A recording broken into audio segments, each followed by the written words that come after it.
तेरे चरणों में लग जाए, भक्ति बढ़ाओ फिर राम नाम की, भक्ति बढ़ाओ फिर राम नाम की, भक्ति बढ़ाओ फिर राम नाम की।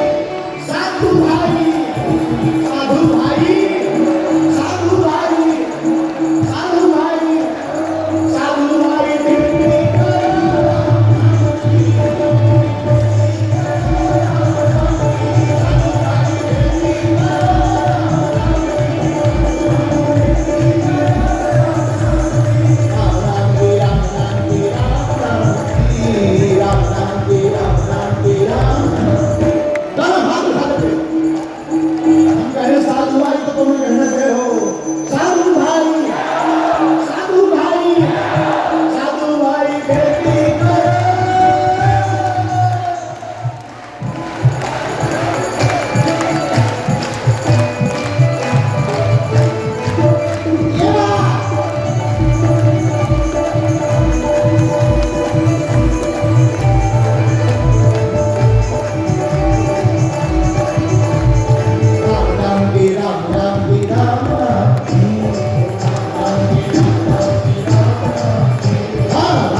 साधु भाई खेती करो, गाएगी भैया राम नाम की, राम नाम की, राधा नाम की,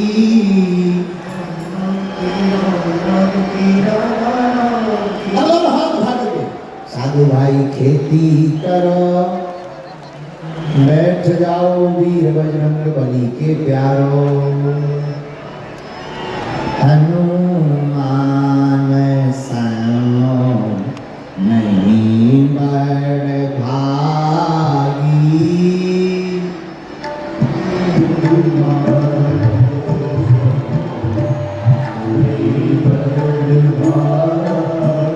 हनुमान जी हनुमान नहीं बड़ भागी,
ध्यान से सुनना।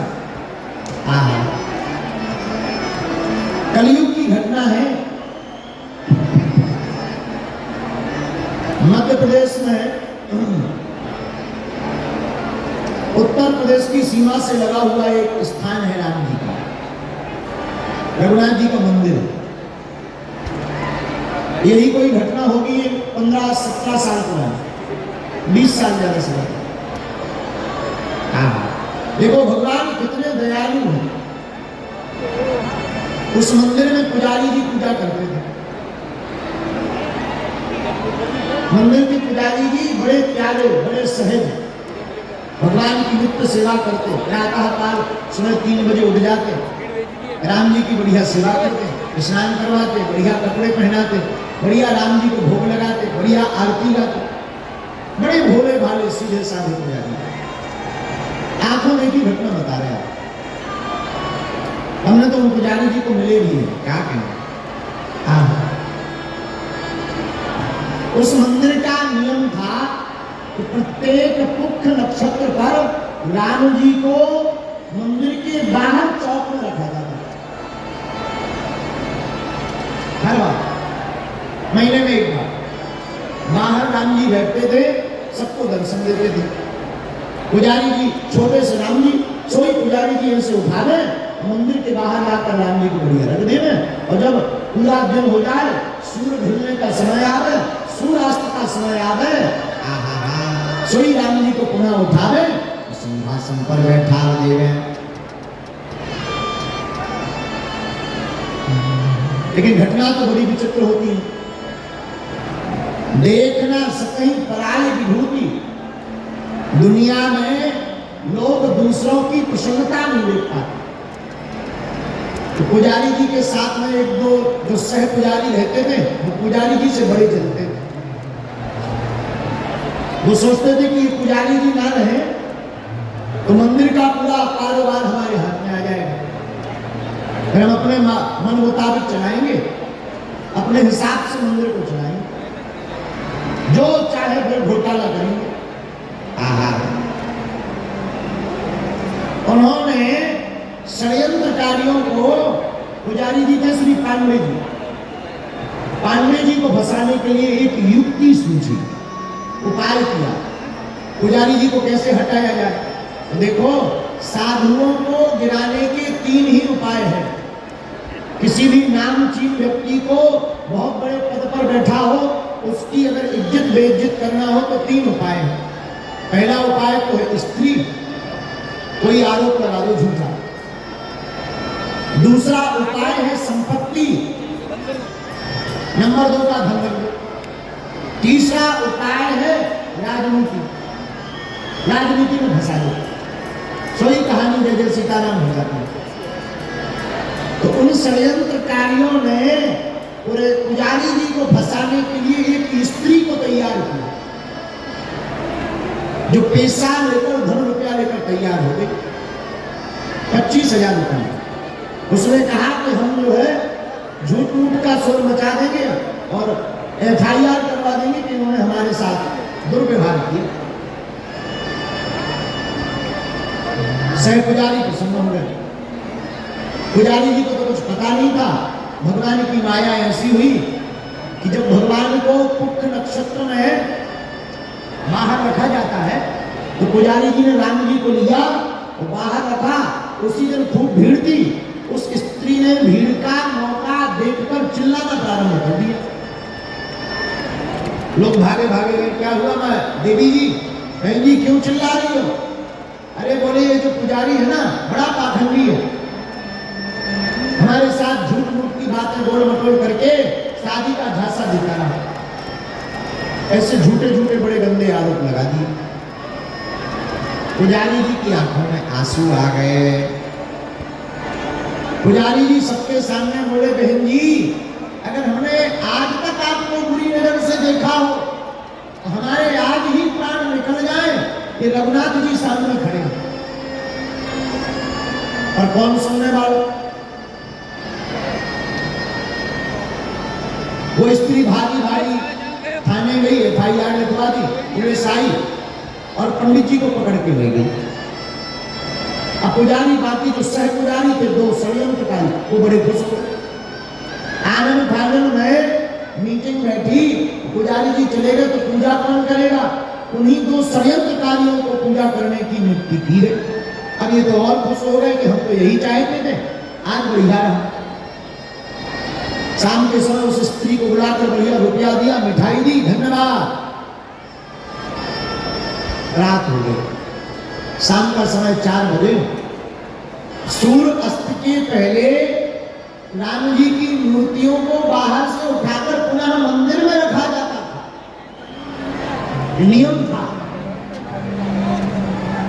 तो गांव वालों ने कहा, पुजारी जी, ओ नए पुजारी जी, अब पुराने वाले तो है नहीं, वो तो जेल में है, एक काम करो, आज आप पुजारी बने ही रहे, अब राम जी को उठाकर भीतर रख लो, शाम होने वाली है। उधर जो पुजारी जी पर आरोप लगा था वो जेल चले गए, उनका मेडिकल हुआ, आंखों में आंसू भरे रो रहे थे, आंखों में आंसू भरे भरे पुजारी जी रोते रहे और बोले, हे रघुनाथ जी, अगर हमने सच में पाप किया हो तो हमको और हमारे परिवार को समूल नाश कर देना, और अगर हमने पाप नहीं किया तो रघुनाथ जी आप इस पृथ्वी पर हो, तो अगर एक दिन हमने सच्चे मन से सेवा की तो सत्य की जीत करवा देना।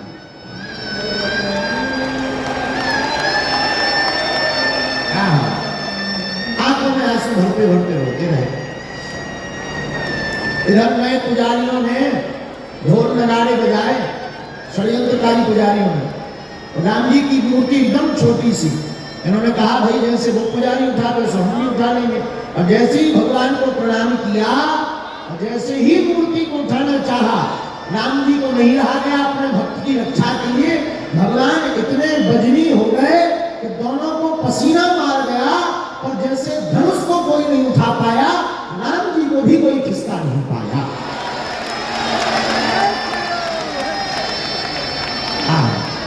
अब तो लोग तमाशा देख रहे हैं। कहा कि भाई अगर सूर्यास्त हो गया, नियम टूट गया तो गड़बड़ हो जाएगी। कहा कि राम जी क्यों नहीं उठ रहे? लोगों ने कहा और लोग बुला, 8-10 और ब्राह्मणों को बुलाया, वेद मंत्रोच्चारण किए गए, राम राम धन कीर्तन आनंद फानन में बैठ गई, लोग माफी मांगने लगे, क्षमा मांगने लगे, राम जी उठ जाओ, हे राम। और दोनों पुजारी जी अब अपनी नाक कटती हुई देखे, जितनी ताकत उतनी ताकत लगा।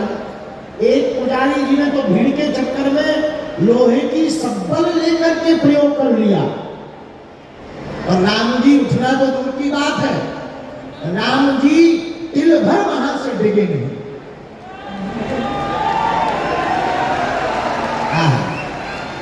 अब सब लोग भैया समझ गए कि आज जो सुबह कांड हुआ उसमें कुछ ना कुछ गड़बड़, तब तो ये हुआ है। और भगवान की ऐसी कृपा, वो स्त्री वहीं बैठी बैठी नजारा देख रही थी। स्त्री ने कहा जब राम जी ये जान गए अब हमारा मरण हो जाएगा। सोई स्त्री ने सबके सामने चिल्ला चिल्ला कर माफी मांगना प्रारंभ कर दिया कि हमें क्षमा कर दो, हमसे भूल हो गई, इन लोगों ने षड्यंत्र करके रुपया दे करके हमें जो है जबरदस्ती हमसे कहलवाया, पुजारी जी को फंसवाया गया। बात सुनना मजे की, बात मजे की ये है कि शाम को फिर जो है कोर्ट खुली, शाम के समय गए, बड़ी मशक्कत के बाद जज साहब ने उनको छोड़ा, और जैसे ही छोड़ा तो पुजारी जी छोटी सी धोती पहने थे, फटी हुई बनियान पहने थे, रो तो रही थे, आंखों में आंसू थे।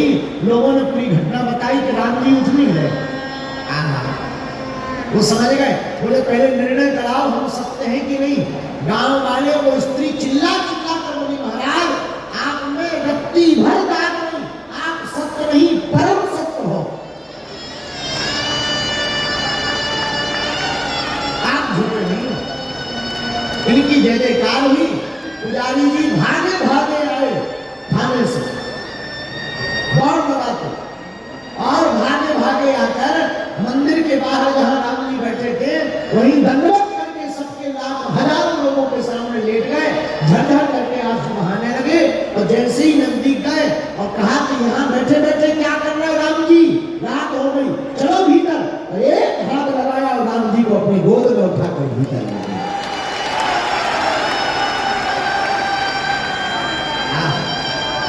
सबकी आंखें फटी की फटी रह गई, जय जयकार हो गई।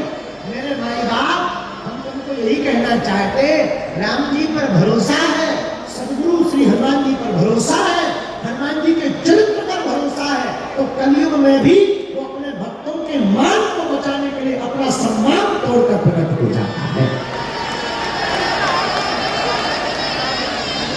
कलयुग में भी वो प्रकट हो जाता है। ये कोई हमने आपको द्वापर त्रेता की घटना नहीं बताई। इसलिए भैया, दिल्ली के लोगों, हमारी हाथ जोड़कर प्रार्थना है, ऐसे राम जी को छोड़कर आप किसी की शरण मत पकड़ो। हनुमान जी सदगुरु हैं, हनुमान जी वैद्य भी हैं। हनुमान जी वैद्य कैसे हैं?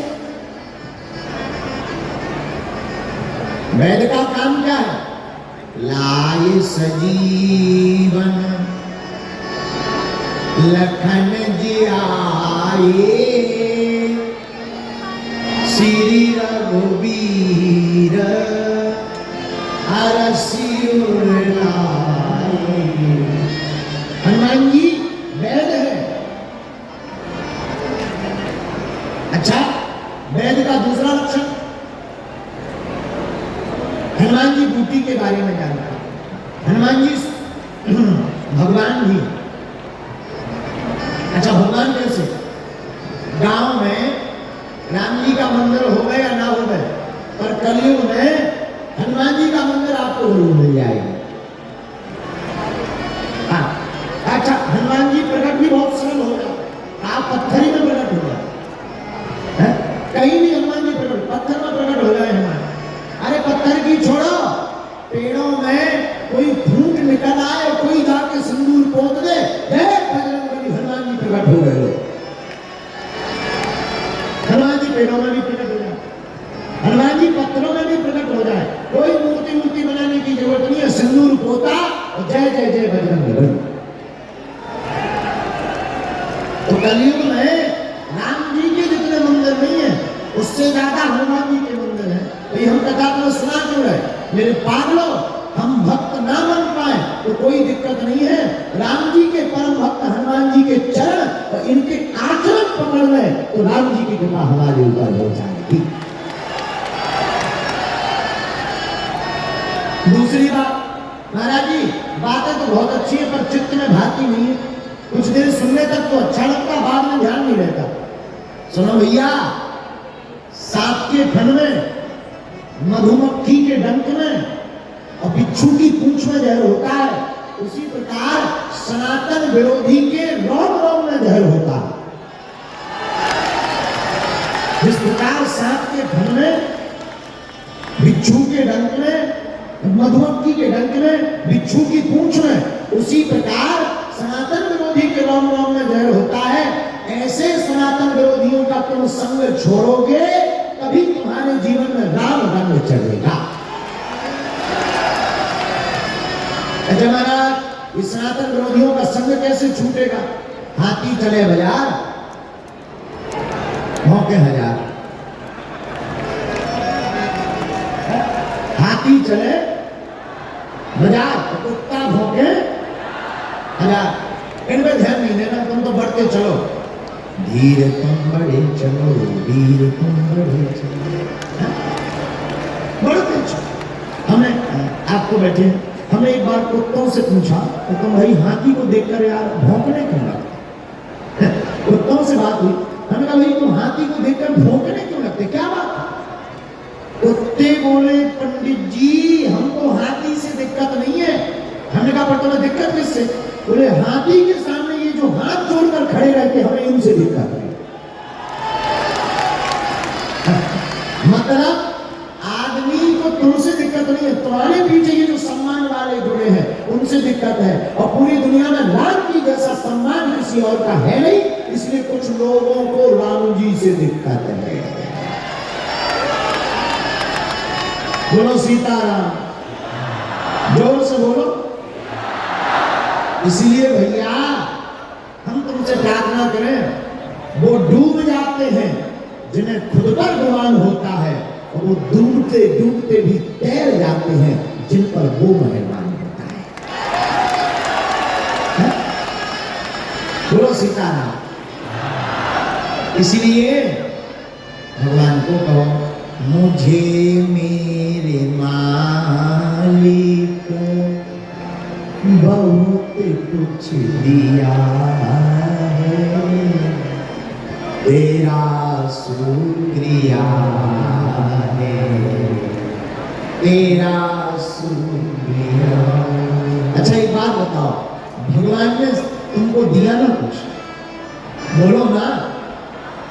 अच्छा दो आंखें तो दी, कान तो दिए भगवान ने। विचार करो, जिनकी आंख नहीं है, जिनके कान नहीं है, भगवान ने तुम पर कितनी मेहरबानी नहीं की। हाँ जी या ना जी? इसलिए कहा, मुझे तुमने मालिक बहुत कुछ दिया है, तेरा शुक्रिया।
मेरी बंदगी से पहले मैं खुद को ढूंढता था, इस जिंदगी से पहले।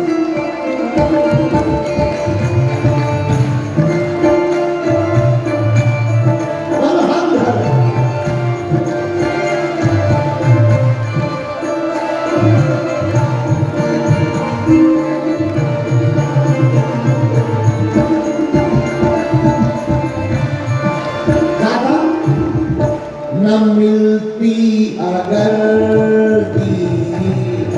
कोई दात तेरी, न मिलती अगर कोई दात तेरी, तो क्या थी जमाने में औकात मेरी।